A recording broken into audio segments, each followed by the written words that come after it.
બગસરા તાલુકા પંચાયતની ચૂંટણીમાં 16માંથી 10 બેઠક મેળવી આમ આદમી પાર્ટીએ સ્પષ્ટ બહુમતી સાથે સત્તા મેળવી છે. પ્રમુખ તરીકે રમેશભાઈ સતાસિયા અને ઉપપ્રમુખ તરીકે ચંપુભાઈ ડવની બિનહરીફ વરણી કરવામાં આવી હતી. જોકે ચૂંટણી અધિકારી અને ટીડીઓ નિર્ધારિત સમય કરતા મોડા આવતા આપ કાર્યકર્તાઓમાં નારાજગી જોવા મળી હતી. નવા હોદ્દેદારોએ તાલુકાના પ્રશ્નો ઉકેલવાની ખાતરી આપી હતી. કાર્યકર્તાઓએ વિજેતા ઉમેદવારોનું મોં મીઠું કરાવી આનંદ વ્યક્ત કર્યો હતો. આજ રોજ તારીખ 25ના રોજ બગસરા તાલુકા પંચાયતના પ્રમુખ તથા ઉપપ્રમુખની ચૂંટણી માટેનો દિવસ નક્કી કરવામાં આવેલ હતો. આજ રોજ 16 ચૂંટાયેલા સભ્યો પૈકી આજની બેઠકમાં તમામ 16 સભ્યો હાજર રહેલા હતા. ગઈકાલના રોજ પ્રમુખ તથા ઉપપ્રમુખની ચૂંટણી માટેના ફોર્મ્સ મંગાવવામાં આવેલ હતા, જે પૈકી પ્રમુખ માટે ફક્ત એક જ ફોર્મ રજૂ થયેલ હતું, એ ફોર્મ માન્ય કરવામાં આવેલ, અને ઉપપ્રમુખ માટે પણ એક જ ફોર્મ રજૂ થયેલ છે, જે ફોર્મ માન્ય કરવામાં આવેલ છે. આમ પ્રમુખ તથા ઉપપ્રમુખને બિનહરીફ જાહેર કરવામાં આવેલ છે.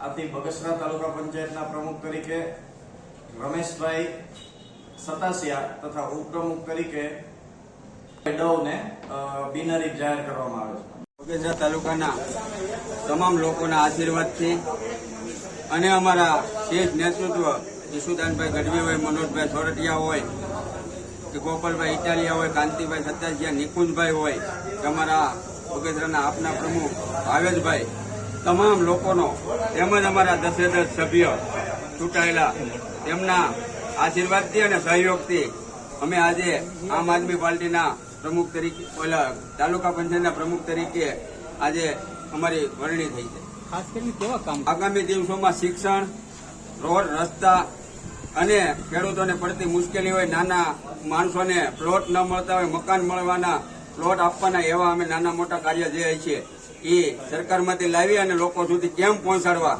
એ માટેનું તમામ આયોજન કરી અને એ કામ અમે કરવાના. સરકાર તરફથી અમને ખ્યાલ છે કે અમને સહયોગ નહીં આપે, છતાં પણ અમે ખેડૂતો માટે જે પણ કંઈ કરવું જોઈએ એ કરી, અને જેમ હમણાં અમારા કાંતિભાઈ સતાસિયા અને જે પેટ્રોલ પંપે બેસી અને ડીઝલનું વિતરણ કરાવ્યું હતું, એવી રીતે અમારો દરેક સભ્ય, દરેક નાનામાં નાનો કાર્યકર્તા, ડીઝલ હોય કે નાના મોટા કોઈ પણ પ્રશ્ન હોય, એમની માટે જે પણ કંઈ કરવું પડશે એ કરવા માટે તત્પર છે. બગસરા તાલુકા પંચાયત આમ આદમી પાર્ટીએ કબજો કર્યો છે, એ બાબતને લઈને શું કહેશો? જય જવાન જય કિસાન. અમરેલી જિલ્લા સદસ્ય વાળા મંડળ આમ આદમી પાર્ટી આજરોજ બગસરા તાલુકા પંચાયતમાં રમેશભાઈ સતાસિયાને પ્રમુખ તરીકે તેમજ શંકુભાઈ ડવને ઉપપ્રમુખ તરીકે વરણી કરવામાં આવી છે. અને ખરેખર જે કાંઈ તાલુકા પંચાયતમાં બોડી બેસે એ ખેડૂતો માટેની બોડી છે. હંમેશા નાના મજૂરો માટેનું કામ કરતા કાર્યકર્તાઓ, આમ આદમી પાર્ટીના ઉમેદવારો તમામ હશે કાર્યકર્તાઓ, તેમજ અત્યાર સુધી જે આ શાસન હાલતું હતું તે તમામ લાભ વળગતા અને વળગતા લોકોના જ કામ કરવા માટે, અને અહીંયા કોઈ જ્ઞાતિ જાતિના ભેદભાવ વગર તમામ પ્રમુખ તેમજ તમામ ચૂંટાયેલા સભ્યો લોકોના કામ કરશે. નહીં, અહીંયા ભાજપ ઉપર લેવલે છે ને નીચે તમારે આમ આદમી પાર્ટીની સત્તા આવી છે તાલુકા પંચાયત, એ બાબતને લઈને શું કહો, કેવા કામ થશે? હા, 100% કામ કરીશું. કારણ કે સત્તા નિયમ જે કાંઈ સરકારશ્રીના આદેશ અનુસાર પરિપત્ર હોય છે તે પ્રમાણે જે નિયમ પ્રમાણે જે લોકોને મળવાપાત્ર હક હોય છે એ અમે કોઈ પણ સંજોગોમાં લાવીશું. શું કહેશો કાંતિભાઈ, કઈ રીતની જીત છે બગસરા તાલુકા પંચાયતની? તમે જે બગસરા તાલુકા પંચાયતમાં બગસરા તાલુકાના જે મતદારો છે એને અમને હૂંફ અને પ્રેમ આપી સ્પષ્ટ બહુમતી બગસરા તાલુકા પંચાયતમાં અમને આપી છે.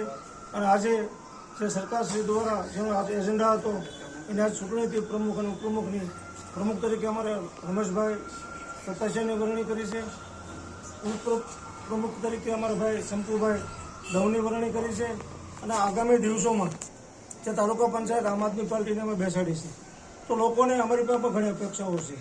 સરકારશ્રીની તમે આગળ પ્રશ્ન રમેશભાઈને કીધો હતો કે સરકાર સામે છે. સરકાર તો અંગ્રેજો સામા હતા ને, ગાંધીજી આંદોલન કર્યું ત્યારે અંગ્રેજો સામા જ હતા. એવું ન હોય, જે ગ્રાન્ટ આવતી હોય આવે છે. અમને ગ્રાન્ટ ન આપે, એમએલએ MP ગ્રાન્ટ નહીં આપે ને, બાકી શું ફેર પડવાનો છે? જે ગ્રાન્ટ આવતી હોય તેને આપવી જ પડશે ને. નહીં આપે તો અમારી પાસે તે વર્ષે બાકી આંગળી કરીને લેવાની. વંદે માતરમ, ભારત માતા કી જય.